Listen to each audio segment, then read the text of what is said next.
If you want to learn how to make a segmented bowl, we got Aiden here and he's on the first step. You can follow us along all the way to the end. So Aiden's cutting his pieces to make a bunch of different segmented pieces. So check this out.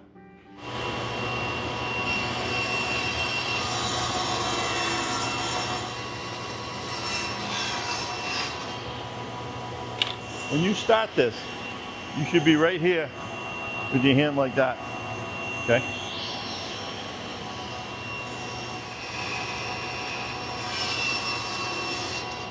Now that he's got some strips cut, I want to just send him over to the radial arm saw. He's going to cut these because they're kind of long. He's going to cut them in half. So like I told him, these don't necessarily have to be any specific length. He's just cutting them approximately in half to make them a little bit easier to work with over on the table saw.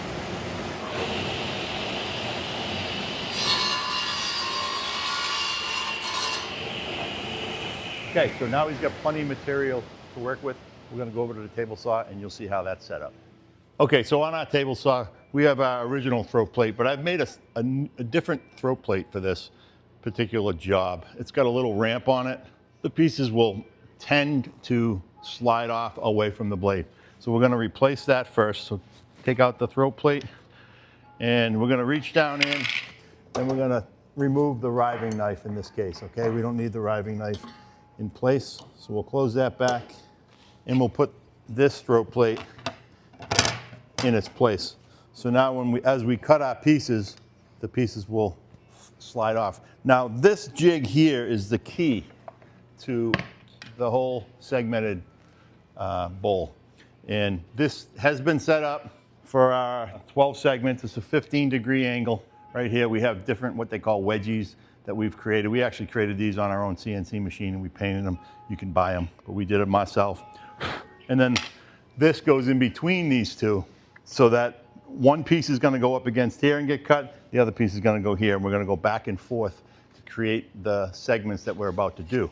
Now there's a couple things you have to keep in mind. The length of your segments.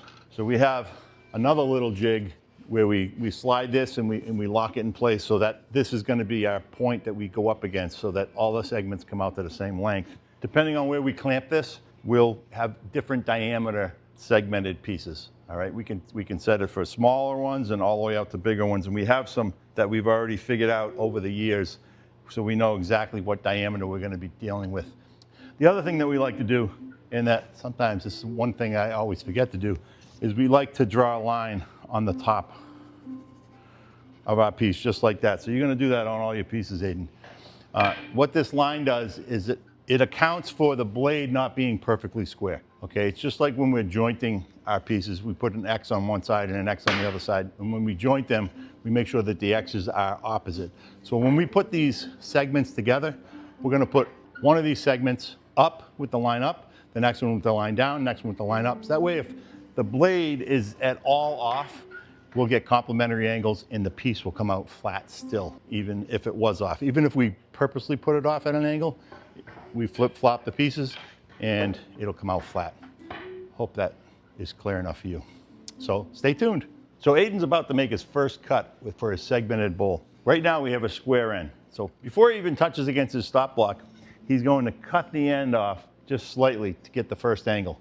And then he's gonna switch it up to this side and he's gonna touch off on his stop block and he's gonna cut his first segmented piece and then he's gonna come back.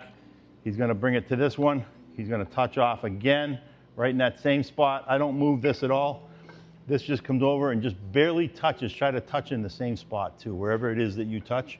I like to make it as accurate as possible. So you don't wanna touch off back here because this could be off. So you wanna make sure that this, where you touch off, maybe right in the center here, would be a good spot every single time. You want to make it accurate. So take a look.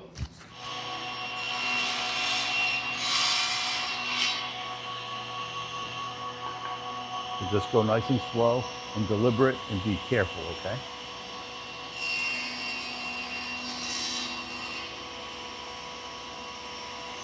Sorry. That way you're going to touch off back there. And he's gonna make 12 of these. And then we're gonna check them.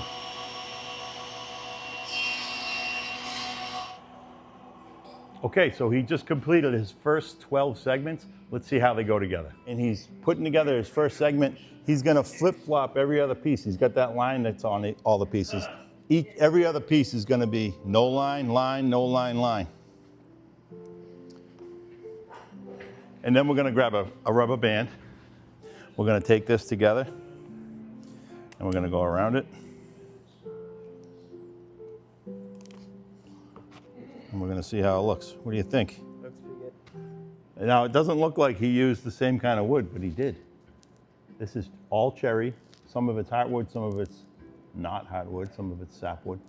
But you can see the joint is pretty darn good. Now, if for some reason you had an issue with one of the joints, what you could do is when you glue this, you could leave the center joint not glued.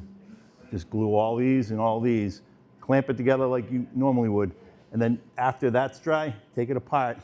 Of course, the center joint's not glued. Sand those two flat and straight, and then glue it back together again. And you can save it if you don't have a perfect circle or perfect joinery where they're all touching like this. All right, this came out fantastic. And that's it for today. So stay tuned because you'll see how he glues these things together tomorrow.